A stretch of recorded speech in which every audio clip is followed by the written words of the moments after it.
नमस्कार, स्वागत है आप सभी का जनसत्य न्यूज पर। मैं हूं आपके साथ अनु सिंह। आज हम आपको विश्व हिंदू परिषद के केंद्रीय संयुक्त महामंत्री डॉक्टर सुरेंद्र जैन से मिलवाएंगे। वो हमारे साथ इस वक्त मौजूद हैं। सुरेंद्र जी, सबसे पहले आपका बहुत बहुत स्वागत है जनसत्य न्यूज के मंच पर।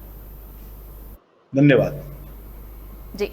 सुरेंद्र जी, देश में कई बार संकट की घड़ी आई है, लोग परेशान हुए हैं और वीएचपी की एक बड़ी भूमिका उस दौरान रही है। ये एक बड़ा संगठन है और आज जो समय चल रहा है, किस तरह से वीएचपी लोगों की मदद के लिए आगे आया है? जिस दिन से कोरोना ने देश में प्रवेश किया, वैसे तो संपूर्ण देश इस कोरोना के विरुद्ध एक योद्धा की तरह से खड़ा हो गया। सबने मिलकर संगठित प्रयास किए इसको परास्त करने के लिए। लेकिन विश्व हिंदू परिषद के संस्कार जब भी कभी देश पर या समाज पर संकट आया है, वो आगे आने के लिए कहते हैं, उनकी हर प्रकार की सेवा करने के लिए कहते हैं। इसलिए सबसे पहले हमने अपना इंफ्रास्ट्रक्चर पूरे देश भर के अंदर जो था, और बल्कि देश में नहीं संपूर्ण विश्व के अंदर, उन सबको कह दिया कि यहां पर जिस भी तरह की सहायता की जरूरत पड़े वो सहायता कीजिए। कोई भूखा नहीं रहना चाहिए, कोई छत के बिना नहीं रहना चाहिए, कोई दवाई के बिना नहीं रहना चाहिए। अगला काम हमने किया, पूरे देश के हर प्रांत के लिए हेल्पलाइन नंबर जारी किए। कोई भी तकलीफ हो तुरंत इसके ऊपर फोन करें, किसी भी चीज की जरूरत हो तुरंत इसके ऊपर फोन करें। और कुछ प्रांतों ने तो हर जिले के लिए भी अलग अलग हेल्पलाइन नंबर जारी किए। और आपको जानकर खुशी होगी, हमारे हेल्पलाइन नंबर्स के ऊपर 50,000 से अधिक कॉल्स आई। हम भूखे हैं, हमको खाने को नहीं मिल रहा, हमारे घर में बीमार है, हम कहीं ले जा नहीं सकते, इसके लिए साधन चाहिए। या एक तो ऐसा भी हुआ कि घर में मृत्यु हो गई, दाह संस्कार कैसे करें समझ में नहीं आ रहा, लॉकआउट के कारण हमारे को सहायता की जरूरत है। ये उदाहरण बताने का अर्थ ये है कि हमारे इस हेल्पलाइन नंबर पर जिसको जैसी भी सहायता की जरूरत थी, हमारे कार्यकर्ता 24/7 इस काम में उनकी सेवा में खड़े रहे। सबसे बड़ा काम हमने भोजन देने का किया। हर भूखे तक खाना पहुंचे ये तो हम नहीं कह सकते कि हम पहुंचाने में सफल हुए, लेकिन ये 1 करोड़ से अधिक भोजन पैकेट्स हमने जनता के लिए पहुंचाए। उसमें प्रवासी मजदूर भी थे, उसमें झुग्गी झोपड़ी में रहने वाले व्यक्ति भी थे।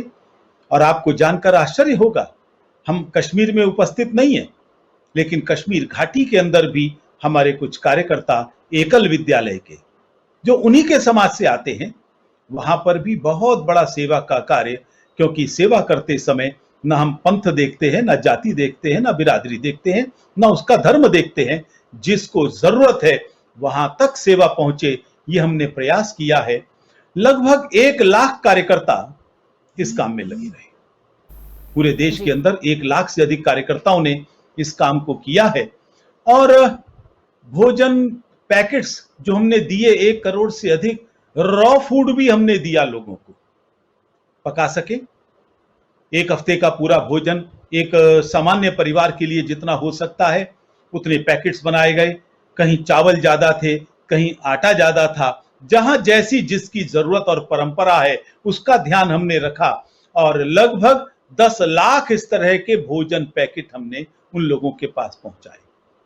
अगर स्थानों का हिसाब देखें तो 3060 सिटीज, 3060 सिटीज के अंदर हम लोग गए। हजारों गांव ये हम लोगों ने कवर किए। और जब भोजन दे रहे थे तो भोजन देते देते हमको ध्यान में आया कि अब मास्क की भी जरूरत है, बीमारी फैल रही है। सेकंड स्टेज हम पहुंच चुके थे। तो आपको जानकर खुशी होगी, पूरे देश के अंदर 10 लाख से अधिक मास्क हमारे कार्यकर्ताओं ने जरूरतमंदों को पहुंचाए, आज भी पहुंचा रहे। लेकिन अनु, हमारे मास्क की एक विशेषता थी, हमने वो मास्क फैक्ट्रियों में नहीं बनवाए, हमने वो मास्क अपनी गरीब बहनों के घरों पर सीने के लिए दिए। और आपको और भी जानकर खुशी होगी, अधिकांश बहनें अनुसूचित जाति की थी। केवल सुरक्षा नहीं, समरसता का संदेश, गरीब परिवारों को रोजगार भी मिले, इसका प्रयास इन मास्कों के द्वारा, साथ साथ सैनिटाइजर्स, पीपीई किट्स। और अभी पिछले 5 दिनों से हमने लोगों का इम्यूनिटी पावर बढ़े, क्योंकि पूरे देश को मालूम है अभी वैक्सीन नहीं बन पाई है। हमें लंबे समय तक कोरोना के साथ ही जीना पड़ेगा, ऐसा सभी डॉक्टर्स का, हेल्थ मिनिस्टर का, उनके स्पोक्स पर्सन का, सबका कहना है। उसके लिए तैयार होना पड़ेगा। तैयार होने में सावधानी रखनी है, वो तो महत्वपूर्ण है ही।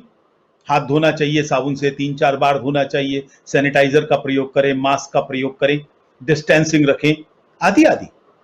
लेकिन सबसे बड़ी जो बात है वो इम्यूनिटी बढ़नी चाहिए।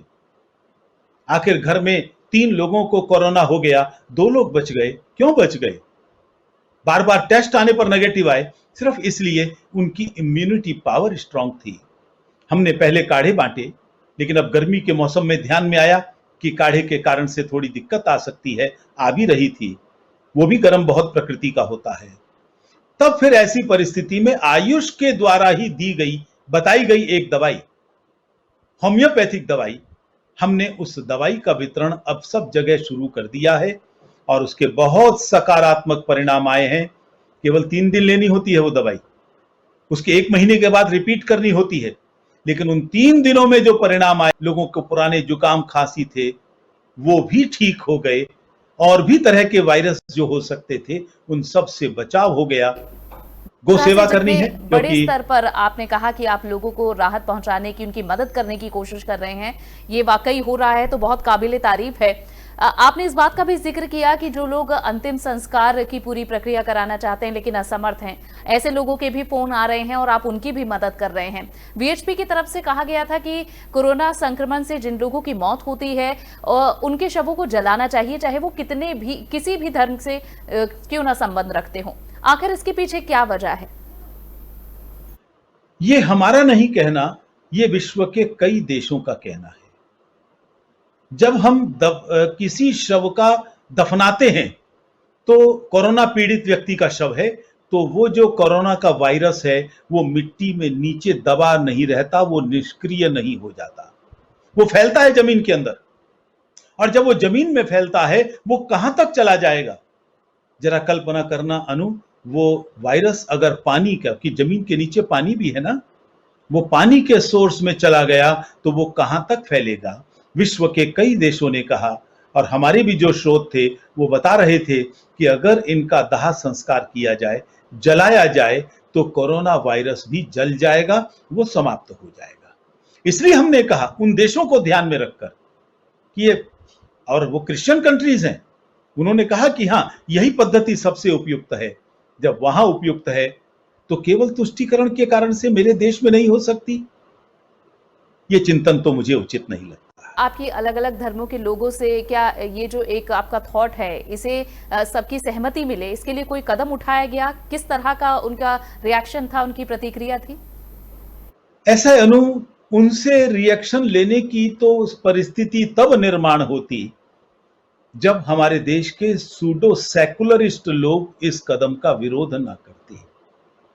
बंबई की म्युनिसिपल कॉरपोरेशन ने यह तय किया कि दाह संस्कार होना चाहिए दफनाने की जगह, तुरंत वहां के मंत्री जो सूडो सेकुलर के वायरस से पीड़ित हैं, उन्होंने तुरंत कहना शुरू कर दिया, नहीं, इनको तो दफनाने की अनुमति मिलनी चाहिए। मैं समझता हूं ऐसी परिस्थिति में उनको समझाना आसान नहीं होगा। कुछ जिम्मेदारी सरकारों की भी होती है, उनको भी जिम्मेदारी उठनी चाहिए। और आज वो जो समाज दफनाते हैं वो किसी बात को सुनने की मानसिकता में नहीं है। क्या हाल हुआ पिछले दिनों? क्या हमारे कोरोना योद्धाओं के खिलाफ युद्ध नहीं लड़ा जा रहा? ऐसे में कुछ समझने की स्थिति उन पर नहीं होती। मौलाना साद उनके सर पे चढ़कर ज्यादा बोलता है बजाय किसी तार्किक बात के। मैं इसी बात पर आना चाहूंगी। आप लोग, विश्व हिंदू परिषद की तरफ से कहा गया कि तबलीगी जमात और निजामुद्दीन मरकज पर पूर्णतया प्रतिबंध लगना चाहिए, इसे बैन कर देना चाहिए, ऐसा क्यों? विश्व के 6 देशों में तबलीग पर प्रतिबंध है। वो 6 देश कौन से हैं? रूस और चीन तो है ही, लेकिन आपको जानकर आश्चर्य होगा, ये प्रतिबंध है इराक के अंदर, मुस्लिम कंट्री है। ये प्रतिबंध है सऊदी अरब के अंदर। जमात पर प्रतिबंध है उज्बेकिस्तान के अंदर, और वहीं का एक और देश उसके अंदर भी, वो भी मुस्लिम देश है। उन्हें मालूम है कि ये जो जमात जब से चल रही है तब से मुस्लिम समाज में कट्टरता का निर्माण हो रहा है। ये केवल और केवल कट्टरता निर्माण करते हैं। हवाला से इनको पैसा मिल रहा है, आतंकवादियों के साथ इनके संबंध है। जो WTO पर आक्रमण करने वाले थे अमेरिका के अंदर, WTC पर सॉरी, वो भी निजामुद्दीन होकर गए थे। तो इसलिए पूरे विश्व के सभ्य देश आज जमातों से मुक्ति पाना चाहते हैं और इसीलिए पाकिस्तान के एक सुरक्षा विशेषज्ञ ने किताब लिखी है। उस किताब का नाम है भेड़ की खाल में भेड़िए। They are the gateway of terrorism.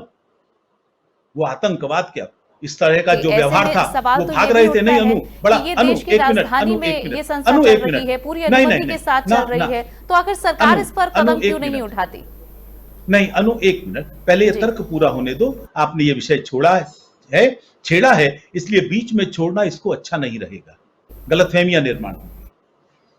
क्योंकि वो ये मानते हैं कि ये कट्टरता निर्माण करते हैं और इसीलिए आज भी हमको दिखाई दे रहा है। एक बड़ा महत्वपूर्ण वाक्य उस पुस्तक के अंदर है, जिन बच्चों के हाथ में कलम होने चाहिए उनके हाथ में AK-47 आने से कोई नहीं रोक सकता जब तक ये जमात चलती रहेगी। मैंने देखा है इनका जहर मेवात के अंदर। आज क्यों 103 गांव वहां हिंदू शून्य हो गए? Thanks to Jamaat only. वहां रोज अत्याचार हो रहे हैं हिंदुओं के ऊपर। और अभी जो वातावरण था, कोरोना लेकर घूम रहे हैं पूरे देश में, छुप रहे हैं, क्या यह आतंक से कम था? मैं समझता हूं कोई भी सेंसिबल व्यक्ति आज जमात को स्वीकार नहीं करेगा। कोई भी धर्म हो, जमात पर प्रतिबंध होना ही चाहिए। ठीक, अब आप मेरे इस सवाल का भी जवाब दें कि अगर आप कह रहे हैं कि ये आतंक फैलाने या फिर इसकी जो जितनी भी गतिविधियां हैं वो पूरी शंका से भरी हैं, तो आखिर सरकार इस पर काम क्यों नहीं करती? क्यों सरकार इस पर कोई कार्रवाई करती? ये भारत का दुर्भाग्य है। सेकुलरिज्म नाम का एक जो झूठा सिद्धांत है, यहां सेकुलरिज्म भारत में सिखाने की जरूरत नहीं है। किसी को चर्च में जाने से नहीं रोका, किसी को मस्जिद में जाने से नहीं रोका। हमारे इतिहास में भारत की पहली मस्जिद एक हिंदू राजा ने बनाई थी। उत्तर भारत की पहली चर्च राजा रणजीत सिंह ने बनाई थी। हमारी परंपरा धर्म को रोकने की नहीं है किसी के, लेकिन इसके आड़ में तुष्टीकरण होना शुरू हो गया और उस तुष्टीकरण के कारण से सब गलत सही बातें स्वीकार की गई। क्या जम्मू कश्मीर के आतंकवादियों को प्रश्रय कुछ राजनीतिक दलों ने नहीं दिया? क्या वो उनको दिल्ली के अंदर बुलाकर 5 स्टार होटलों में ठहराते नहीं थे? जब उन आतंकवादियों के साथ ये खड़े हो सकते हैं, दुष्ट जो आतंकवादी थे जिनको फांसियां हुई, उनके लिए रोज नारे लग रहे हैं कि हम शर्मिंदा हैं, तेरे कातिल जिंदा हैं। कातिल कौन? सुप्रीम कोर्ट के जज, वहीं से तो सजा हुई है ना। तो इस तरह के नारों को स्वीकार किया जाएगा तो जमात पर कार्यवाही कैसे की जाएगी? हां, अभी मेरी कुछ मुख्यमंत्रियों से चर्चा हो रही है। वो लोग विचार कर रहे हैं कि इन पर प्रतिबंध का सोचना पड़ेगा और उसमें एक मुख्यमंत्री, नाम नहीं बताऊंगा, समय आने पर उनकी अनुमति से बताऊंगा, वो तो गैर भाजपा सरकार के हैं। ठीक, चलिए सुरेंद्र जी, मैं इसी मौजूदा स्थिति को अगर आगे लेके जाऊं, जो कोरोना का संकट इस वक्त देश में है, तो सरकार के काम को आप कैसे आंक रहे हैं? क्योंकि सवाल कई उठ रहे हैं, विपक्ष है और भी जगह से आवाजें हैं कि सरकार इस पूरे संकट को भांपने में काफी देरी से मैदान में उतरी है, या फिर अभी तक जो चाहे प्रवासी मजदूरों का मुद्दा हो, चाहे अब इकोनॉमी का मुद्दा हो, इन पर आप सरकार को कैसे आंकते हैं? वास्तव में अनु, ये देश का बहुत बड़ा दुर्भाग्य है कि संकट की इस घड़ी के अंदर भी लोग घटिया राजनीति करने से बाज नहीं आ रहे। किस तरह के आरोप, किस तरह की बातें की जा रही हैं? आप ड्रामेबाजी कर रहे हैं। मैं इतनी बसें भेज दी हैं और उन बसों के नंबर के अंदर ऑटो का नंबर भी है, 2 व्हीलर का नंबर भी है। ये कौन सा फ्रॉड खेला जा रहा है? उनके ऊपर केस दर्ज हुए हैं ना। तो इस तरह की घृणित राजनीति, मैंने केवल एक उदाहरण दिया है, ऐसे 85 उदाहरण आप जानती हैं, प्रबुद्ध दुनिया है वो भी जानती है। तो इस प्रकार की घटिया राजनीति, बंगाल सरकार अनुमति नहीं दे रही ट्रेनों को आने की। ट्रेनें जाएं कैसे? ट्रेनें लदी खड़ी हैं और वो आने से इंकार कर रहे हैं। महाराष्ट्र के अंदर जहां से ट्रेनें चलती हैं वहां तुम भीड़ इकट्ठी नहीं कर रहे, भीड़ किसी और स्टेशन पर, और वो वहां से लोगों को लाने की व्यवस्था नहीं कर पा रहे, ट्रेनों की संख्या नहीं बता पा रहे, तुम ये नहीं बता पा रहे कितनी संख्या जाना चाहती है, उनके नंबर, उनके नाम कुछ भी तो नहीं बता रहे। और केंद्र पर आरोप। केंद्र ने क्या किया है उसके लिए हम जरा इन सब घटिया राजनीति करने वालों से ऊपर उठकर विचार करते हैं। पूरा विश्व क्या कह रहा है? विश्व कहता है यदि समय पर लॉकडाउन नहीं करते तो भारत के अंदर कोरोना पीड़ितों की संख्या करोड़ों में होती, मरने वालों की संख्या लाखों में होती। जो हाल चीन के अंदर हुआ, जो हाल स्पेन और इटली के अंदर हुआ, ब्राजील में हुआ, यदि इन सब लोगों की माने तो भारत भी दूसरा ब्राजील या स्पेन बन गया होता। आज विश्व में सबसे अधिक रिकवरी रेट किसका है? आज हमारे भारत का रिकवरी रेट 40% से ऊपर हो गया। अमेरिका, जहां ये जितने राजनीति करने वाले हैं ये इलाज कराने अमेरिका ही तो जाते हैं, केवल 15% है। विश्व का 7% है। मरने वालों का रेशो देख लीजिए। आज मुझे कहने में गर्व होता है कि हम मरने वालों की संख्या के हिसाब से विश्व के अंदर टॉप पर हैं। सबसे कम संख्या आप टोटल पॉपुलेशन में देख लीजिए, पॉजिटिव लोगों के रेशो में देख लीजिए, सबसे कम संख्या भारत के अंदर है। अब आता है मजदूरों का विषय। इन मजदूरों के ठहरने की व्यवस्थाएं राज्य सरकारों के जिम्मे थी। मैं जहां पर रहता हूं हरियाणा के अंदर, लॉकडाउन के कारण से मूवमेंट स्टेट के बाहर मेरा नहीं हो पाता, सिटी के बाहर भी नहीं हो पाता, होना भी नहीं चाहिए। हम नियमों का पालन करते हैं और टेक्निक का प्रयोग से मैं आपसे भी बात कर रहा हूं, पूरी दुनिया से करता रहता हूं। लेकिन यहां पर स्वयं रोहतक इस शहर के अंदर कितने ही स्कूल कॉलेज खाली करवाए गए जिससे वो मजदूर वहां ठहर सकें। उनके खाने के लिए 24 घंटे चलने वाले भंडारे, जो खाना वो त्योहारों में खाते हैं वैसा खाना उनके लिए रोज उपलब्ध कराया गया। लेकिन जब लोग भड़का रहे हैं, दिल्ली के अंदर किस तरीके से भीड़ को भड़काया गया, आनंद विहार पहुंचा दिया गया, आप ही लोगों ने उजागर किया। किस तरह से बंबई के अंदर हुआ। प्रवासी मजदूरों की जो समस्या बिगड़ी है वो इस राजनीति के कारण से बिगड़ी है। सब मिलकर कहते ना, आप रुकिए भाई, आपके लिए भोजन करेंगे, यही सारी व्यवस्था करेंगे। आप दोषारोपण कर रहे हो सरकार पर, ट्रेनें लगाओ, बसें लगाओ, क्यों एक बस में 30 लोग हैं, बस में 60 लोग क्यों नहीं हो सकते? ये क्या रविश है? दुनिया हंसती है इनके ऊपर। बजाय सरकार का हाथ मजबूत करने के, इन्होंने सरकार के हाथ को तोड़ने की कोशिश की है और इसने इस समस्या को बिगाड़ा है। आपको जानकर आश्चर्य होगा, मेरे कई मित्रों की फैक्ट्रीज हैं, आज मजदूर वापस आ रहे हैं। बहुत ही महत्वपूर्ण सवाल आपसे जरूर पूछना चाहूंगी इस पूरे इंटरव्यू में। अभी हाल ही में जो सरकार का दूसरा कार्यकाल है केंद्र सरकार का, उसका 1 साल पूरा होने वाला है, तो मैं जरूर चाहूंगी कि आप बताएं कि उनके 1 साल के काम को आप किस तरह से देख रहे हैं। जो बड़े बड़े निर्णय लिए गए हैं वो क्या बयां करते हैं? आखिर सरकार के आगे के साल कैसे रहेंगे? ये पूरा कार्यकाल 5 सालों का कैसा रहेगा? मैं केवल 3 शब्द बोलूंगा, अद्भुत, अद्भुत, अद्भुत। वो समस्याएं जो 47 से लेकर अब तक चली आ रही थी, देश के लिए नासूर नहीं कैंसर बन गई थी। 370 कैंसर से कम थी क्या? वहां पर महिलाओं के साथ क्या अत्याचार हो रहा था? अपने पिता की संपत्ति में अधिकार नहीं यदि वो बाहर चली जाए। कितने लोगों को वोटिंग राइट नहीं, 1947 में आए थे तब से वोट देने का अधिकार नहीं। जाति वाल्मीकि बंधुओं के लिए वो केवल उनके बच्चे कितने भी पढ़ जाएं, एक बेटी तो आईएएस करने के लायक बन गई, उसने नौकरी के लिए अप्लाई किया, कहा नहीं तुम केवल सफाई कर्मचारी के लिए अप्लाई करोगी। कैसे नियम थे? इन सब नियमों से निजात मिली है और पूरे गर्व से आज पूरा देशवासी कहता है कि आज कश्मीर हमारा हिस्सा बन गया है। ऐसे और सारे महत्वपूर्ण निर्णय इस सरकार ने लिए हैं और ये कोरोना का विषय भी इनके लिए एक तरह का टेस्टिंग बैरोमीटर बन गया और मैं समझता हूं ये सरकार अभी तक उस पर खरी उतर रही है। सुरेंद्र जी, ममता जी को भी लगा ना जब बाढ़ आ गई, लेकिन आप हमारे साथ जुड़े और इन तमाम विषयों पर आपसे हमारी बात हुई। बहुत बहुत शुक्रिया। जनसत्य की पूरी टीम की तरफ से आपका बहुत बहुत धन्यवाद। तो ये थे डॉक्टर सुरेंद्र जैन, केंद्रीय संयुक्त महामंत्री वीएचपी के, जिन्होंने अलग अलग विषयों पर बात की है और वीएचपी का पक्ष भी रखा है। इसी के साथ फिलहाल के लिए बस इतना ही, लेकिन जनसत्य न्यूज के और भी वीडियोस देखने के लिए आप हमारे चैनल को सब्सक्राइब करें, वीडियोस को लाइक और शेयर करें। नमस्कार।